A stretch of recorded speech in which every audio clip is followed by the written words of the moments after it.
आजच्या सर्वप्रथम युवा दिनाच्या सगळ्या युवांना, सर्व साधकांना माझ्या खूप खूप शुभेच्छा. मंचावर उपस्थित कोणीच नाही, जे माझ्यासोबत आता होते असे सर्व माझे वरिष्ठ,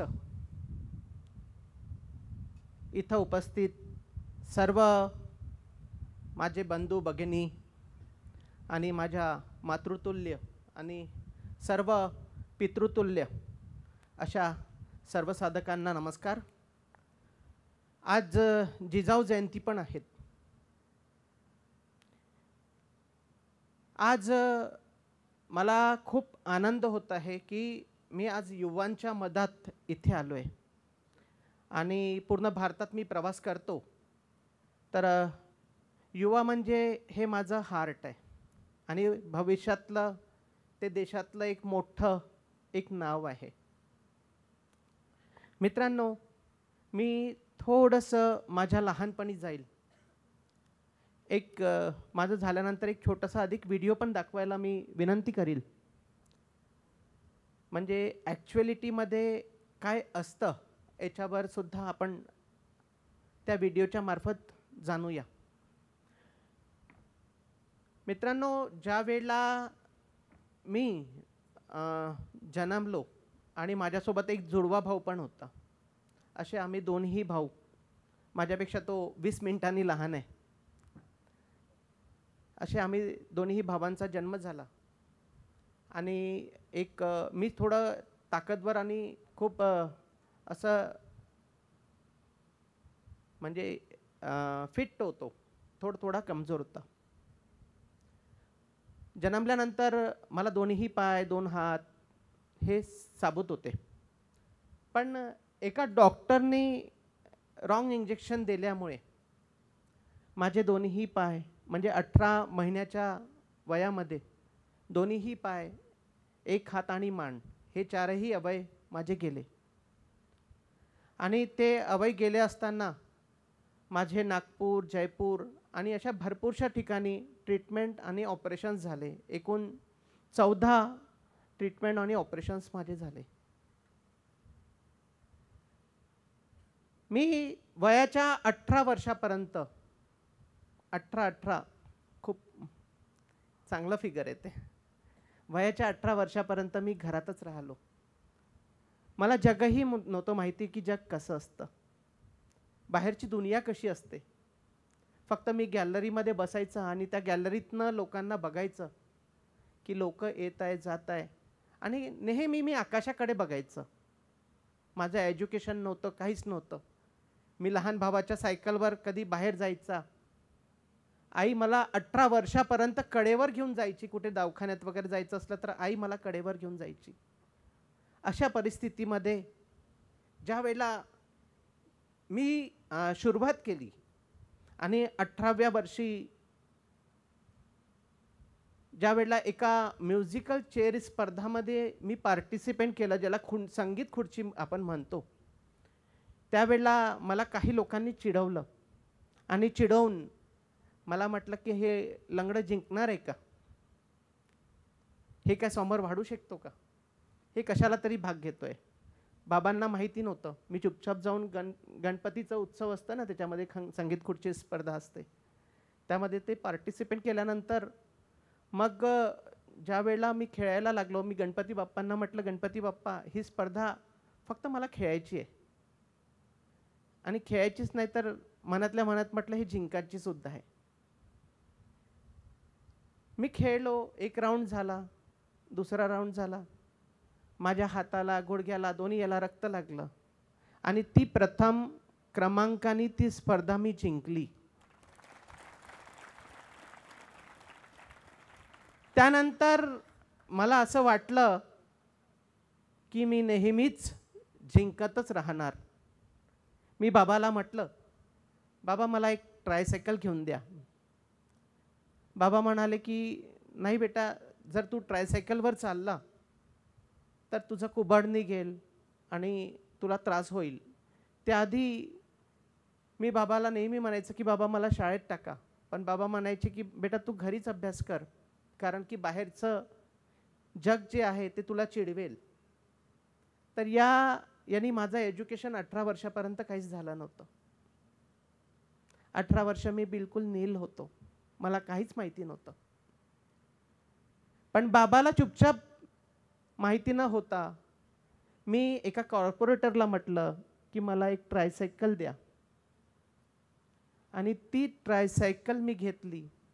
त्या ट्रायसायकलनी मी पहिल्यांदा नागपूर स्वतःहून बघितलं, आणि ते बघितलेलं नागपूर मला आजही आठवते की मी ज्या वेळेला ट्रायसायकल घेऊन गेलो तर माझ्या मागे म्हैस धावली.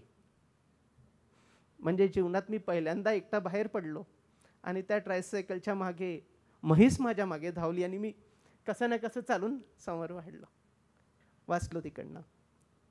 पण तो एक अनुभव होता. माणसाला असे अनुभव येणं खूप गरजेचे आहे. आणि ते झाल्यानंतर मग माझी इच्छा होती की मला उद्योग क्षेत्रात यायचं आहे, कारण की आमच्या वडिलांचा सुद्धा उद्योग होता, आणि तो उद्योग 1994 मध्ये आग लागून जळून खाक झाला होता. तितको म्हणून त्यांचं मंजन येत होतं. भरपूरसे जुने लोक ते मंजन ओळखत असतील. त्यावेळेला 2-3च ब्रँड होते, आणि त्यापैकी एक आमच्या बाबांचं होतं. तर त्यांच्या कारखान्याला आग लागली आणि त्यांची कंपनी पूर्ण जळून खाक झाली. आणि तेच वैभव मग येणारे आमच्याकडे नेहमीचे नातेवाईक, मित्रमंडळी, ते सर्व आमच्याशी दूर झालेत. सगळ्यांना वाटलं की हे काही मागणार का आमच्याकडनं. तर त्या परिस्थितीमध्ये सगळेच्या सगळे आमच्या दूर झाले. पण ते माझ्या डोक्यात नेहमी होतं. आणि मग मला जे आई वडील 25 पैसे 50 पैसे चॉकलेट खायला द्यायचे, ते 25 पैसे 50 पैसे मी जमा करून ठेवायचं, चॉकलेट नाही खायचं. आणि ज्या वेळेला मला सायकल भेटली तर मी आमच्याकडे एक केमिकल ओळी आहे, रेशम ओळी म्हणून, तिकडनं डिटर्जंट सोपचं सामान आणलं आणि हाताने डिटर्जंट घरी बनवून पाहिलं. त्याआधी मी जसं सायकल घेतली तर डायरेक्ट 10वीची परीक्षासुद्धा दिली. म्हणजे 1 वर्ष पूर्ण अभ्यास केला. सेंट जोसेफ कॉन्व्हेंट म्हणून होती, त्यामध्ये मी एकटाच त्यात मुलगा होतो. तर त्याचा सपोर्ट मला इतका चांगला भेटला की मुलींनी मला खूप मदत करून, म्हणजे त्यांचे नोट्स हे ते सर्व मला भेटून मी 10वी काढली आणि चांगल्या मार्कांनी काढली. मग उद्योग क्षेत्रात जेव्हा आलो तर उद्योग क्षेत्रामध्ये जेव्हा असं काही भरगच्च भांडवल नव्हतं, आणि डिटर्जंट सोप घरी बनवलं आणि आईला म्हटलं आई हे थोडं बघा, आणि बघून मला सांगा की कपडे नीट निघतात की नाही निघत, भांडे निघतात की नाही निघत. तर आई म्हणाली नाही हे असं थोडंसं कमी आहे, हे थोडंसं जास्त आहे. तर मग पुन्हा आपण प्रयत्न केला आणि डिटर्जंट सोप चांगलं बनलं. मग मी घरी घरी जाऊन व्यवसाय करायचा, घरी घरी जाऊन डिटर्जंट सोप विकायचा. त्यावेळेला निरमाची किंमत हे 22 रुपये होती आणि आपल्या डिटर्जंटची किंमत हे 13 रुपये होती. तर लोक म्हणायचे की बा तुमचं प्रोडक्ट हे लोकल आहे, आम्ही कसं घ्यायचं. मी त्यांना कन्व्हिन्स करायचं की एक वेळ घेऊन तर बघा, नक्कीच तुम्ही डबल घ्याल.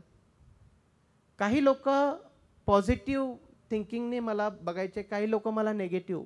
पण पॉझिटिव्ह थिंकिंगचं मी जास्त डोक्यात ठेवलं नाही, पण नेगेटिव्हला मी पॉझिटिव्ह घेऊन नेहमी डोक्यात ठेवलं की नाही आपण करू शकतो. आणि तो व्यवसाय डिटर्जंट सोप जेव्हा आपण केलं तर घरी घरी जाऊन विकता विकता आपण हळूहळू छोट्या छोट्या दुकानामध्ये, छोट्या छोट्या रेस्टॉरंटमध्ये, क्लिनिकमध्ये, हॉस्पिटल्समध्ये असं सप्लाय करायला लागलो. आणि एक स्वर्ण जयंती लघुउद्योग, म्हणजे मी सगळ्यात आधी DICकडे गेलो होतो, डिस्ट्रिक्ट इंडस्ट्री सेंटरकडे. त्यांना मी म्हटलं की मला कर्जाची आवश्यकता आहे. तर तिथल्या अधिकाऱ्यांनी म्हटलं चांगले चांगले पैसे वापस देऊ शकत नाही तर तू काय देशील. मी त्यांना पाहून हसलो, उठलो आणि समाज कल्याण विभागाला गेलो. समाज कल्याणला म्हटलं की मला कर्जाची आवश्यकता आहे. समाज कल्याण म्हणाले की बा आमच्याकडे एक 70,000चं कर्जाची योजना आहे, त्याच्यासाठी आपण आवेदन करा. पण आपल्याला बँकेशी पहिले बोलावं लागेल. बँकेशी बोलल्यानंतर मग त्यांनी त्या कर्जाची फाईल त्या बँकेला पाठवली आणि बँकेने मला 30 बँकेची NOC सांगितली. म्हणजे आधी NOC घ्यावं लागत होती, आज NOC म्हणजे ॲफिडेविट द्यावं लागतं. तर मी त्या सायकलवर पूर्ण नागपूर जिल्ह्यातल्या 30 बँकेची NOC घेतली आणि मला कर्ज फक्त सँक्शन झालं ते 20,000 रुपये. ते 20,000ही असं की माझ्यासोबत एक इन्सिडन्स घडलं आणि ते 20,000 रुपये पूर्ण निघून गेले. बँकेचे अधिकारी माझ्याकडे काही महिन्यानंतर आले की बा तुमचं थकबाकी आहे. मी बिलकुल त्यांच्यासमोर म्हटलं हो सर थकबाकी आहे, पण येणाऱ्या 1 वर्षात मी तुमच्या कर्जाची एक पाई वापस करील, सोबतच आपलं व्याजसुद्धा देईल. त्यांना वाटलं की चांगले चांगले लोक भरायची इच्छा करत नाही, पळतात इकडे तिकडे, हा धाडसीने म्हणतोय तर याला एक चान्स द्यायचा. आणि बरोबर मी म्हटलेला शब्द त्यांना 1 वर्षात ते कर्ज आणि त्याच्यावरचा व्याज वापस केलं. बँकेने परत मला 1.5 लाखाची CC लिमिट दिली. 1.5चे 3 झाले, 3चे 6 झाले, 6चे 10 झाले आणि मग लाखोवर आपली इंडस्ट्री गेली.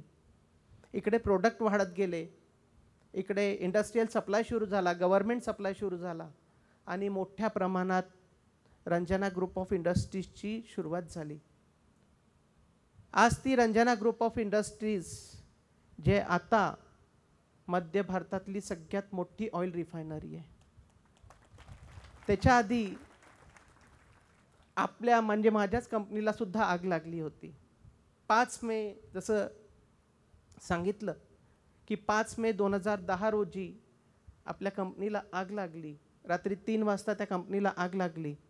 ज्यांच्याकडनं मला फोन आला होता त्यांच्याच कंपनीत आग लागून मग ती आग आपल्या कंपनीमध्ये आली आणि आपल्या कंपनीमध्ये जे आपण फिनाईल आणि लिक्विड सोप बनवायचं त्याचे केमिकल्सचे ड्रम असे वरती उडायचे आणि फुटायचे. आजूबाजूला झोपडपट्टी होती. मी देवाला एकच म्हटलं जेव्हा कंपनीच्या समोर गेलो, देवा माझं पूर्ण नुकसान झालं तरी चालतं, पण या गरिबांचं नुकसान होऊ नको देऊ. देवाने ऐकली, खूप चांगल्याने ऐकली. माझी कंपनी पूर्ण जळून खाक झाली, पण बाजूच्याला काहीच झालं नाही. मग मला काही नेते मंडळी आली. मला नॅशनल अवॉर्ड भेटला होता प्रतिभाताईंच्या हस्ते त्याच्या आधी. तर कलेक्टर साहेबपासनं कमिशनर साहेबपासनं सगळेच्या सगळे मला भेटायला आले आणि मला संतावना देऊन राहिले होते. आणि काही नेते लोकसुद्धा मला भेटायला आले. माननीय देवेंद्रजी फडणवीस साहेब, नितीनजी गडकरी साहेब, हे सगळे मला भेटायला आले आणि मला म्हणे की जय तुला आम्ही पुन्हा रोजगार करायला पैसे उपलब्ध करून देतो, तू हे पैसे ठेव आणि पुन्हा एक नवीन इंडस्ट्रीची सुरुवात कर. मी त्यांना हात जोडले आणि मी म्हटलं मला कोणाचीच काही मदत नको आहे, कारण त्याच्या आधी आपण एक प्लॉटसुद्धा घेऊन ठेवलेला होता की बुट्टीबोरी MIDCमध्ये एक मोठी इंडस्ट्री करण्याचा सुद्धा माझा प्रयत्न होता.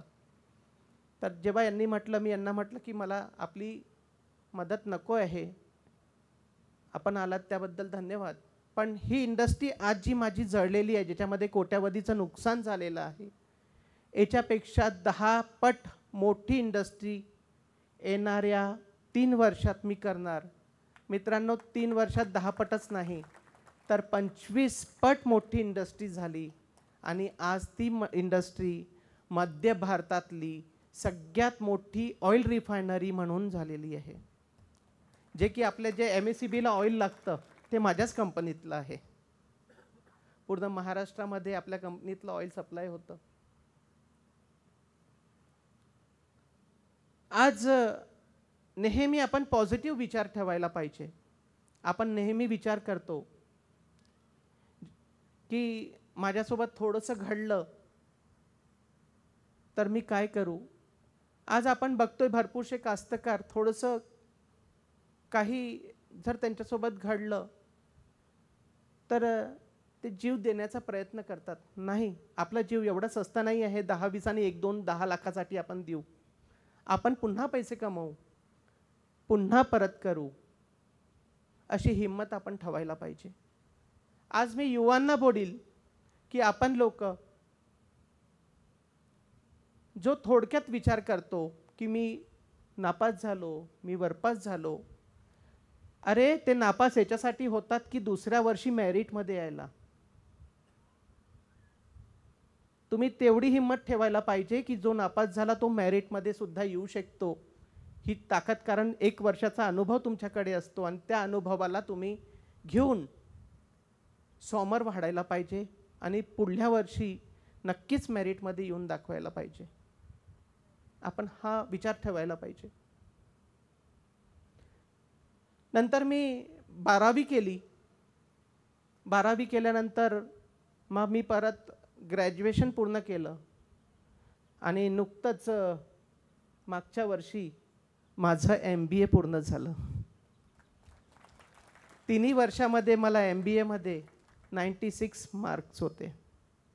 काय अभ्यास नाही करायचा, फक्त अनुभव होता. आता PhD सुद्धा करणार आहे. माझी दिनचर्या कशी असेल? एक 10 वाजता उठत असेल ना मी, आणि रात्री 9-10 वाजता झोपत असेल, है ना?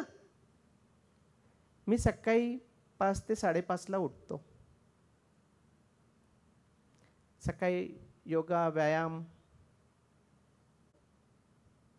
त्याच्यानंतर जे पब्लिक मला भेटायला येते त्यांना भेटतो आणि त्यानंतर मग माझी ऑफिस आणि बाकीची दिनचर्या चालू होतं. हे करता करता मला रात्रीचे 11, 11:30 वाजतात. ते झाल्यानंतर मी काही पदांवर सुद्धा आहे, तर त्या पदांवर माझ्या कार्यालयात मंत्र्यांना मी रात्री 11:30-12 वाजता फोन लावतो आणि 1:30-2 वाजेपर्यंत त्यांना घेऊन बसतो. सांगा महाराष्ट्रात काय झालं, तुमच्या इकडे काय काय कंप्लेंट्स आल्या. मी आज दुसऱ्यांदा अध्यक्ष आहे, तर ते म्हणतात ह्या कशाला तरी डबल अध्यक्ष झाला. तर माणसानी कामं करत राहायचे. माझ्यामध्ये माहिती आहे जीव किती आहे? किती जीव आहे सांगा? माझा चेहरा नेहमी असाच असतो, हसत हसत. किती जीव आहे? माझ्यामध्ये फक्त 13% जीव आहे. माझ्यामध्ये शारीरिक क्षमता हे 100% आहे. जीव जरी माझ्यामध्ये 13% असला तरीही शारीरिक क्षमता, मी तर देवाला म्हटलं की मला 100% ही दिव्यांगत्व आलं तरी मी सक्सेस होऊनच राहील. देव माझा तू काही नाही करू शकत, काय करणार आहे? पॉझिटिव्ह थिंकिंग नेहमी ठेवायला पाहिजे आपण. जर आपण पॉझिटिव्ह थिंकिंग ठेवली तर खूप समोर वाढू. पॉझिटिव्ह थिंकिंगमुळे एक चहा विकणारा व्यक्ती देशाचे पंतप्रधान होतात, आपण बघितलंय. आज पॉझिटिव्ह थिंकिंग ठेवणारे व्यक्ती काही पण करून जातात. एक दिव्यांग व्यक्ती आमच्या नागपूरचे एव्हरेस्टवर चढलेले आहेत. मी स्वतः कार चालवतो, मी कार चालवतच आलो, आता कार चालवतच आलो आहे. मी स्वतः स्विमिंग सुद्धा करतो हाताने. मी स्वतः जहाज सुद्धा चालवलेला आहे आणि त्या जहाजमध्ये माझा पूर्ण कुटुंब बसलेला होता. आम्ही असंच फिरायला गेलो होतो LFPला. माझा पूर्ण परिवार छतवर बसलेला होता, मी आणि माझा भाचा. मी भाच्याला म्हटलं चल आपण खाली जाऊ. म्हणतात की जहाजमध्ये भाचा आणि मामा नाही बसत, पण आम्ही दोन्ही बसलो आणि त्याला म्हटलं यार अपने को जहाज चलाने का है. तर ते कॅप्टन होते, कॅप्टनला म्हटलं की मला जहाज चालायचं आहे. तर ते म्हणाले की तुम्हाला कार चालवता येतं का? म्हटलं हो, घ्या म्हणे. मी चालवला, खूप चांगल्याने चालवला. तर थोडाफार असा हालत होता. तर वरती माझे 2 लहान भाऊ बसलेले होते, त्यापैकी एक ट्विन्स थोडासा सेन्सिटिव्ह आहे. तो म्हणतो की नेताजी कहाँ गए, नेताजी दिख नहीं रहे. मला घरी नेताजी म्हणतात सगळे भाऊ बहिणी. तर नेताजी दिख नहीं रहे, तर नक्की कुछ ना कुछ गडबड आहे म्हणे. त्यांना माहिती आहे हा काही ना काही गडबड करणार आहे. तर खाली येऊन बघते तर मी चालवून राहिलो होतो. अरे म्हणे पूर्ण परिवार आपला त्याच्यात बसलेला आहे आणि तू तेच वस्तू चालवून राहिला आहे. म्हटलं काही नाही होत, विश्वास ठेव, काहीच होत नाही. आणि पूर्ण त्या LFPला तो जहाज फिरवून मी वापस जागेवर आणला. मी फ्लाइंग क्लबसुद्धा करणार आहे सर, माझी इच्छा आहे.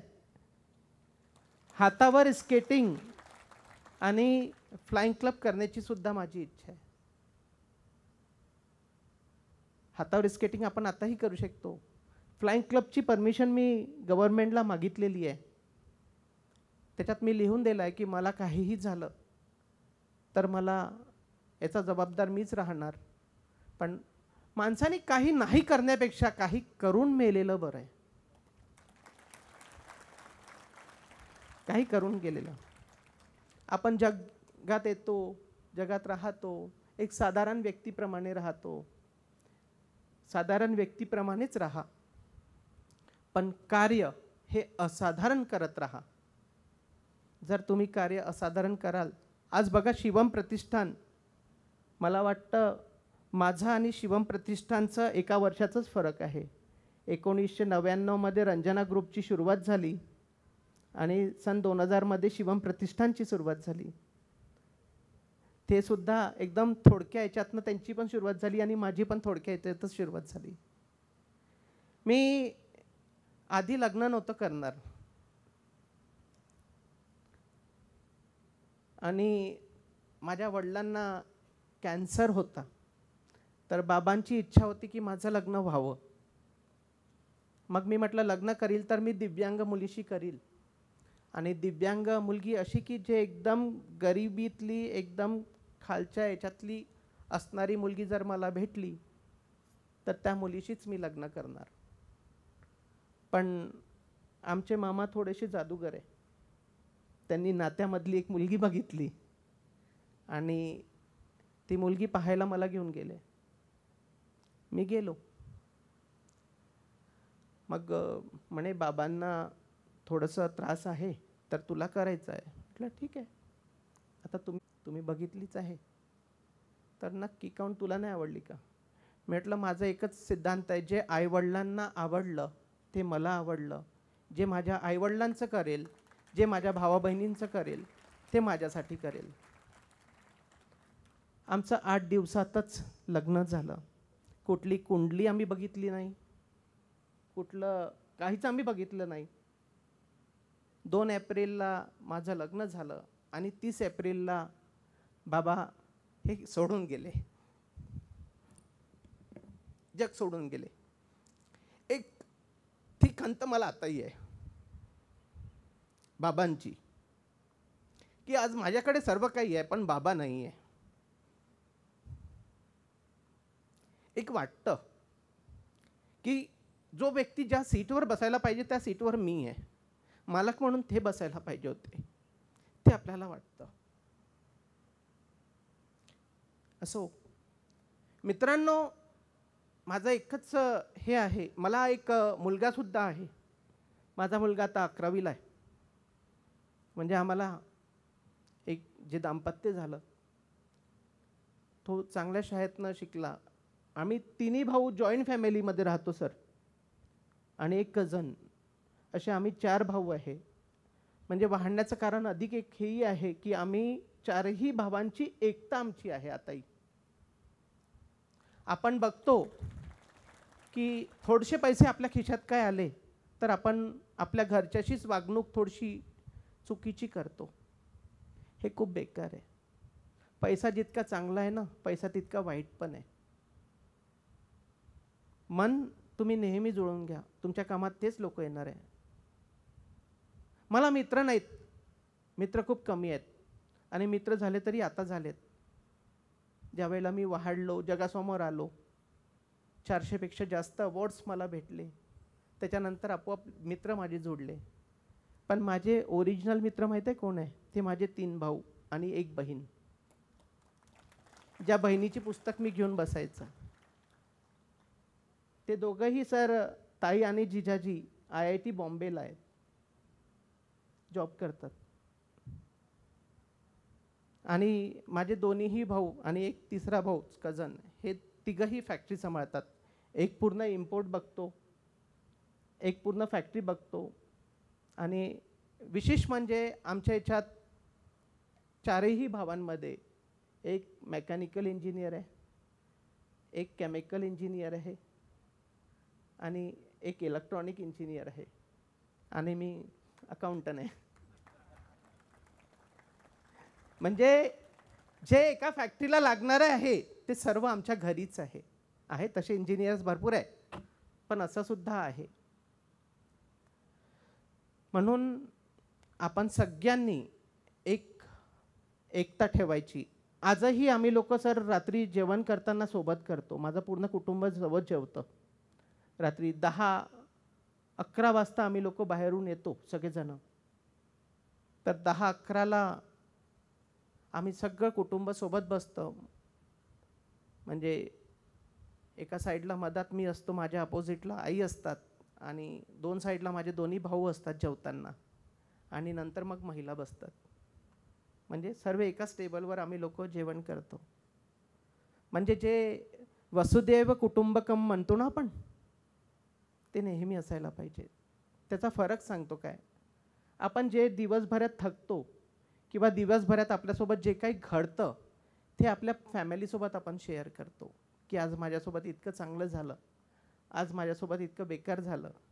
हे सर्व आपण जेव्हा शेअर करतो त्यावेळेला जे आपल्या मनात येणाऱ्या ज्या अनहोनी घटना आहे की बा आज माझ्यासोबत हे झालं तर मी तलावात जाऊन उडी मारतो किंवा मी फाशी घेतो किंवा मी पॉयझन घेतो, हे सर्व निघून जातं त्याच्यातनं.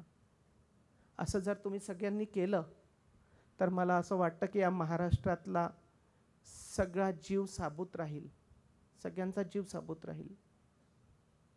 माझ्यावरही कर्ज होतं ना, काय नव्हतं का? सगळ्या मोठ्या मोठ्या इंडस्ट्रियलिस्टवर कर्ज आहे, आमच्यावरही आहे, आजही आहे. फक्त आमच्या कर्जाचं स्वरूप वेगळं राहतं. आम्ही इंडस्ट्रियलिस्ट म्हणून कर्ज घेतो तर कोणी कास्तकार त्या बीज बियाण्यासाठी कर्ज घेतो. कर्ज सगळ्यांवरच आहे. मग काय हसायचं नाही, रडायचं नाही, सगळ्यांनी हसायचं आणि सगळ्यांनी हिम्मत ठेवायची. आपल्यापैकी किती लोक, किती मुलं हे जॉब करतील ते हात उचला. मोजकेच 3-4 लोकांनीच उचलला. किती लोक उद्योग करतील ते हात वरती उचला. सर घ्या, पूर्ण झालं माझं येण्याचं.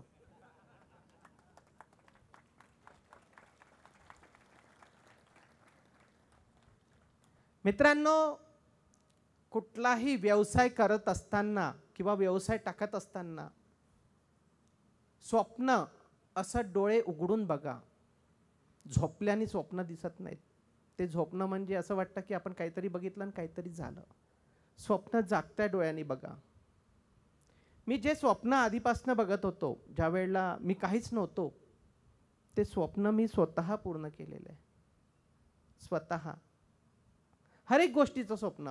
माझ्या वडिलांची इच्छा होती, जेव्हा जन्म झाला माझा आणि माझ्या लहान भावाचा, जुळवा भावाचा, तर मला बाबांनी एक स्वप्न पाहिलं होतं की मी दोन्ही मुलांना स्विमर बनवील.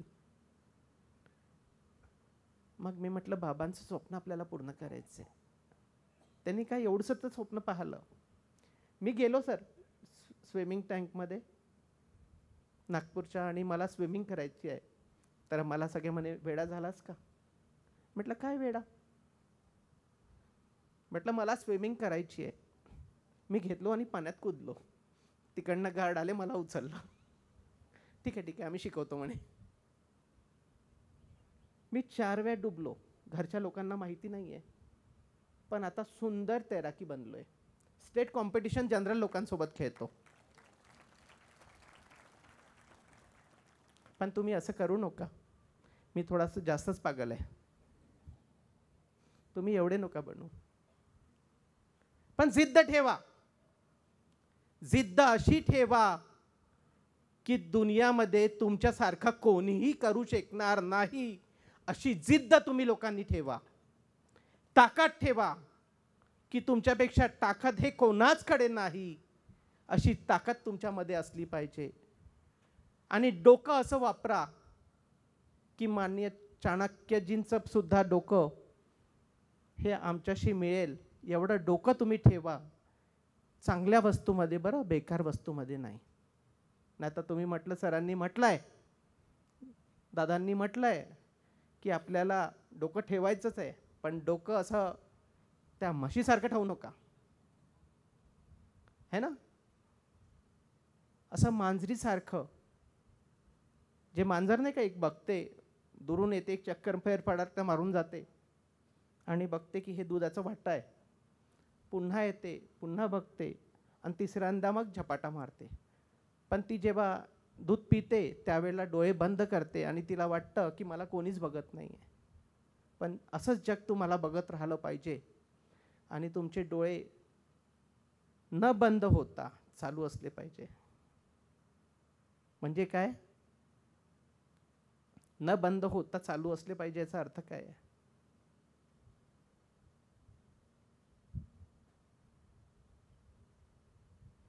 दूध प्या, पण सगळ्यांना दाखवून प्या.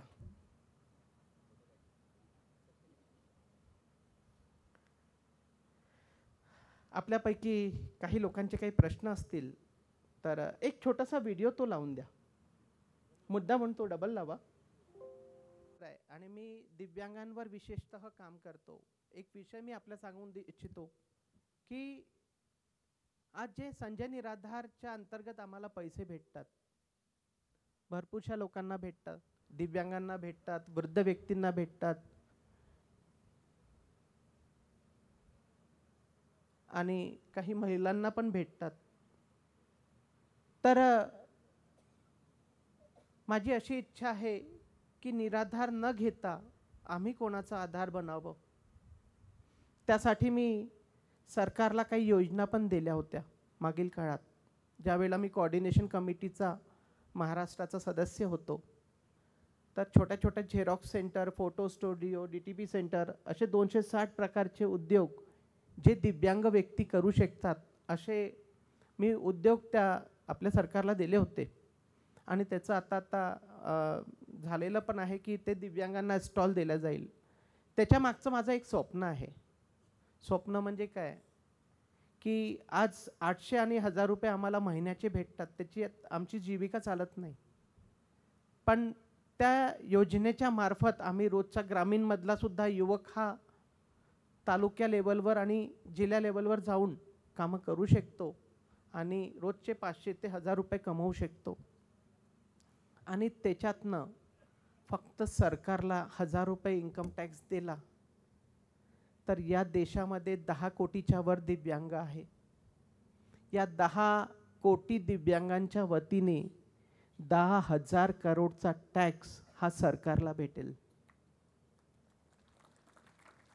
आणि त्याच्या पहिलेचा GST वेगळा, जे टर्नओव्हर करेल 18%, म्हणजे त्याच्यापेक्षा तुम्ही 18 गुणीला करून घ्या, म्हणजे एवढा सरकारला त्या दिव्यांगांच्या वतीने टॅक्स भेटेल असं स्वप्न आपण बघतो आहे. मी स्वतः सरकारला टॅक्स देतो आहे. तर नक्कीच आम्ही सगळ्यांनी घेण्यापेक्षा देण्याला बनलं तर मला असं वाटतं की खूप एक चांगलं आमच्यातर्फे समाजासाठी काही ना काही चांगलं होईल. आणि काही लोकांनी उद्योग करणार म्हटलं होतं, म्हणजे उद्योगाची मात्रा जास्त होती, पण बाकीचे लोक घरी स्वयंपाक करणार आहेत का?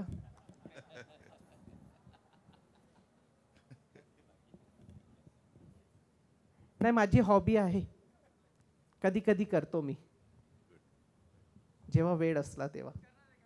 म्हणजे घरात जर काही चेंजेस करायचे आहे, महिलांना सुख द्यायचं आहे, तर आम्ही तिन्ही भाऊ किचनमध्ये जातो आणि काही ना काही नवीन करण्याचा विचार करतो. केलं पाहिजे.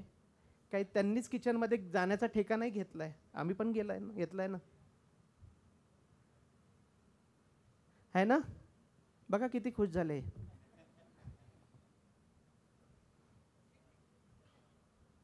प्रश्न घ्या, कोणाचा प्रश्न आहे?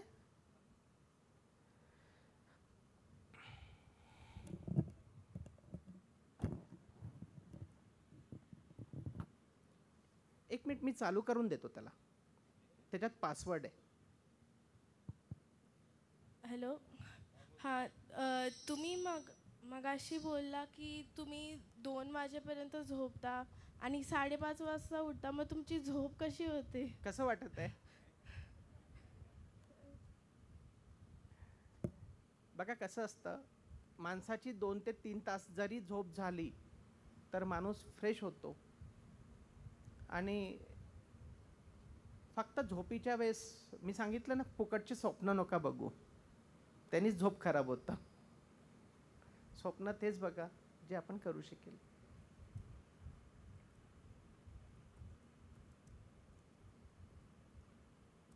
हॅलो. Hello sir. हां बोला ना. तुमच्या आमच्या सगळ्यामार्फत तुमचा पहिला अभिनंदन करतो. थँक्यू. सर मला एक पालक म्हणून एक प्रश्न विचारायचा आहे. पालक म्हणून हो, जी मुलं डिप्रेशनमध्ये जातात त्यांच्यासाठी पालकांनी काय करायचं? सगळ्यात आधी तर तुम्ही मुलांना मित्र बनवा. नाही तरी मित्र बनवलं तरी आपण आता एका मित्र बनवल्याने होत नाही. मुलांना आधीपासनं मित्र बनवण्याची सुरुवात करा, म्हणजे मुलगा हर एक गोष्ट तुमच्यासोबत शेअर करेल. काय होतं, आज मी माझ्या मुलाला मित्र बनवलेलं आहे. माझा मुलगा शाळेतल्या एकूण एक गोष्टी, त्याची चूक जरी झाली तरी मला सांगून देतो येऊन. त्याला माहिती आहे, तसंही पप्पांना माहीत पडणार आहे, तसंही माहीत पडणार आहे, कारण मॅनेजमेंट हे डायरेक्ट पप्पांशी बोलतं. तर तो कितीकही मोठा हे झालं तरी पहिले येऊन सांगून देते की पप्पा आज मेरे से ये बाथरूम का ये दरवाजा टूट गया. रामकृष्ण हरी साहेब, माझा एक बायो कंपोस्टचा प्लॅन्ट चालू करण्याचा प्रयत्न आहे. बायो कंपोस्ट खत. हां हां हां. तर तुम्ही मार्केटिंग कोणत्या पद्धतीने केली होती? सगळ्यात आधी तर मी डोअर टू डोअर मार्केटिंग केली होती, मी आपल्याला जे सांगितलेलं आहे. तर आपण सगळ्यात आधी जे तुमचं बायो खत आहे तर आपल्याला नक्कीच कास्तकारांकडे जावं लागेल आणि त्यांच्याकडनंच व्हेरीफाय करून मग मार्केटमध्ये करा.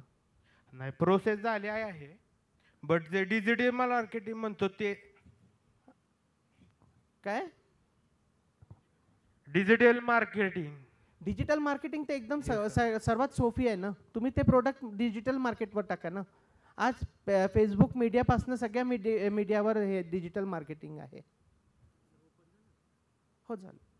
शेवटचा प्रश्न. एक मिनिट तेच करतो. सर नमस्ते, माझं नाव उमेश कापसे. आम्ही आता ॲक्च्युली ॲग्रिकल्चरमध्ये व्यवसाय करतो, परंतु सर बऱ्याच उद्योजकांचं असं होतं की आपण व्यवसाय करत असताना कुटुंबासाठी तेवढा वेळ देऊ शकत नाही, किंवा उद्योजकाच्यावर कोणकोणत्या क्वालिटीज असणं गरजेचं आहे. आणि ऑलरेडी आम्ही डिजिटली व्यवसाय करतोय, परंतु बऱ्याच उद्योजकांचं असं असतं की टॅक्सेशन वाचावं आणि त्याचा आपला व्यवसाय वाढवण्यासाठी किंवा आपल्या भौतिक गरजा पूर्ण होण्यासाठी उपयोग व्हावा. परंतु तुमच्या बोलण्यातून तर असं आणलं की तुम्ही टॅक्स सरकारला जास्त द्यायला पाहिजे, परंतु जनरल उद्योजकांमध्ये किंवा आमच्यासारख्या नवउद्योजकांमध्ये थोडीशी ही भावना असते की जे टॅक्सेशन वाचेल त्याचा आपण आपल्या कुटुंबासाठी किंवा जो आपण व्यवसाय करतोय तो व्यवसाय वाढवण्यासाठी उपयोग व्हावा. तर टॅक्सेशन संदर्भात आम्हाला थोडंसं मार्गदर्शन करावं. प्रश्न आहे. टॅक्सेशन हा आपण जो व्यक्ती घेणारा आहे त्याला 18%, 20%, 28%, 5%, 10% हे लावून एक्स्ट्रा देतो. हा आपण आपल्या खिशातनं देत नाही. जर आपण हा विचार केला, आज जे आमची डिजिटल करन्सी जास्तीत जास्त चालू आहे, आज आमचा GDP जे वाढलेला आहे, का वाढलेला आहे? आधी काय होतं की कॅशमध्ये आपण सर्व व्यवहार करायचे तर ते दिसत नव्हतं, आणि आज आम्ही भाजीवाल्याकडे जातो तर त्याचा स्कॅन करून त्याला पे करतो, त्यांनी तुमचं ट्रान्झॅक्शन वाढलेलं आहे. बरोबर आहे? हे भरपूर कमी लोकांच्या डोक्यात आलेलं आहे. हे वाढलं कसं? आधी पैसा फक्त डायरेक्ट खिशामध्ये फिरायचा. आज पैसा हा बँकेत फिरतो आहे. बाकी देशाची, दुसऱ्या देशांची जे अर्थव्यवस्था आहे खूप खाली आहे. आज आमची अर्थव्यवस्था खूप समोर आहे. आणि आम्ही जे माननीय पंतप्रधान स्वप्न बघत आहे की आम्ही येणाऱ्या पुढल्या काळामध्ये 3 टॉपमध्ये राहणार आहे, ही गोष्ट खरी आहे. आपले लोक प्रामाणिक झाले म्हणून आपली अर्थव्यवस्था समोर वाढते.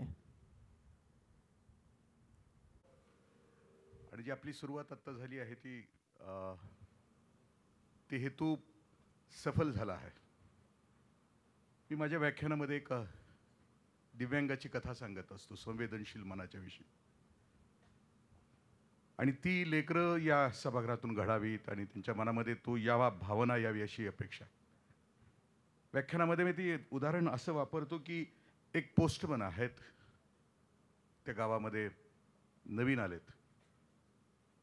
गावाच्या बाहेर वस्ती आहे आणि त्या वस्तीमध्ये भर दुपारी जात आहेत. त्यांच्या पायामध्ये चप्पल नाही आहे. दुपार होते. ज्या घराचा दरवाजा ते बेल वाजवत आहेत, आतून हालचाल नाही आहे दिसत. पोस्टमन काकांना राग येतो आहे. ते असं म्हणतात की आता जर उघडला दरवाजा तर शिव्याच देणार आहे. दरवाजा उघडतोय तर समोर दिसते आहे एक 17-18 वर्षाची चिमुरडी मुलगी. तिला हात नाही, तिला पाय नाहीत. ती क्लचेसवर उभी आहे. चौकोनी चेहरा, चौकोनी फक्त धड आहे आणि ती हसते आहे. सर, तुम्ही हसत हसत बोलताय. मी ज्ञानेश्वरीवर बोलत असतो सर. ज्ञानेश्वरी सांगते की समत्वामध्ये राहा, आनंदामध्ये राहा. किती प्रकारची दुःख असली तर ती आपल्या चेहऱ्यावर प्रकट नका करू. अंतिम सत्य ज्याच्या हृदयामध्ये प्रकट होतं ना, त्याचा चेहरा कायम हसरा असतो. वेदनांची चुकून ही एकही सुरकुती नसते. सर, वाटत राहतं की तुम्ही मगाशी पासून बोलत होता किंवा आणखीन काही वर्षापूर्वी इथं नसीमा दिदी आल्या होत्या, हुरजुक. त्याही बोलताना शेवटपर्यंत 1.5 तास हसत बोलत होत्या. आपल्या वेदना हसत सांगता येणं हे त्याला जमतं की सर, ज्याला अंतिम सत्य सापडतं. तिची मुरडी हसत हसत काकांच्याकडे समोर आली. काका म्हटले की काका नाही, निघून गेले. दुसऱ्या दिवशी आले. त्यांच्या लक्षात आलं की आता आत तर चिमुरडी आहे, उशीर झाला तरी हरकत नाही. सर, दिवाळी आली. पोस्टमन काकांनी ठरवलं की हिला नाही मागायचे, पोस्ट नाही मागायचे, प्रेझेंट नाही मागायचे. पोरगी हुशार होती. तिनं आदल्या दिवशीच पोस्टमन काकांच्या पावलांचं माप घेतलं होतं आणि काकांच्यासाठी एक प्रेझेंट आणलं होतं, चप्पल. तिला माहित होतं की दान द्यायचं असलं तर चटकन करायचं असतं. उशीर झाला तर दानाची भूमिका संपून जाते. कर्ण दाढी करत असताना आला याचक. डाव्याच हातानं दान दिलं. याचक म्हटला उद्या दिलं असतं तर चाललं असतं. तो म्हणावं का? तो कर्ण म्हटले उद्या असेन कशावरून? डाव्या हातानं कशाला द्यायचं? कर्ण पुन्हा म्हटला डाव्या हातातून उजव्या हातापर्यंत जाताना माझं मन बदललं असतं तर, म्हणून आता चटकन दिलं. तिला कळालं होतं. तिनं बेल वाजवली. काकाने बेल वाजवली. चटकन दरवाजा उघडला. तिने ती पोस्ट काकांच्या हातात दिली, प्रेझेंट जे आलं होतं. काका संध्याकाळी घरी आले. प्रेझेंट उघडून बघितलं. चप्पल होती, पायात घातली, माप बरोबर. काका रात्रभर तडफडत राहिले. पोस्टमन काका दुसऱ्या दिवशी गेले आणि आपल्या बॉसला असं म्हणतात की बॉस माझी बदली करा. ते म्हटले कशी काय करता येईल? 2-3 महिने तर झाले तू आलास. नाही, माझी बदली बरं. मी का करा? पोस्टमन काका बॉसला म्हटले की काका मी ज्या गल्लीमध्ये जातो आहे तिथं पोरगी आहे, तिला दोन्ही हात नाही, दोन्ही पाय नाही आहेत. पण त्या पोरीनं माझ्या पायात नसलेले चप्पलचं माप घेऊन मला काल चप्पल दिले. आज मी तिच्या दारात जाईन. सर, मी तिला नाही देऊ शकत ना पाय, म्हणून माझी बदली करा. मी चालत होतो अनवानी, तेव्हा माझ्या डोळा आले पाणी. पाहिले मी ज्याला, पायच नव्हते त्याला. ही जी समग्र पिढी इथं उपस्थित आहे ना, त्यांच्या आईवडिलांनाही धन्यवाद देतो की योग्य ठिकाणी आले ना. आज वात पेटवली सर तुम्ही आमच्या संमेलनाची, मन प्रज्वलित झाली. पोस्टमन काका म्हणतात की का मग मला कर्ज तरी द्या. ते म्हटले का? मी तिला लाकडाचा तरी पाय घेऊन देईन ना. ही लेकरं जातील ना परवा दिवशी, त्या दिवशी ही उमेद घेऊन जातील. जी तुम्ही वात पेटवली ना, जाताना हे मशाल बनून जातील. इतकी ताकद, इतकी क्षमता, इतकं सामर्थ्य नुसत्या तुमच्या अस्तित्वानं आणि तुमच्या सामर्थ्यशील शब्दातून आम्हाला दिलं. धन्यवाद सर. जय हो, मंगल हो. आणि तुमच्यासाठी गीत समर्पित. आणि यानंतर लेकरांनो व्यवस्थित जेव्हा सगळ्यांच्यासाठी पुरेल इतकं अन्न आहे.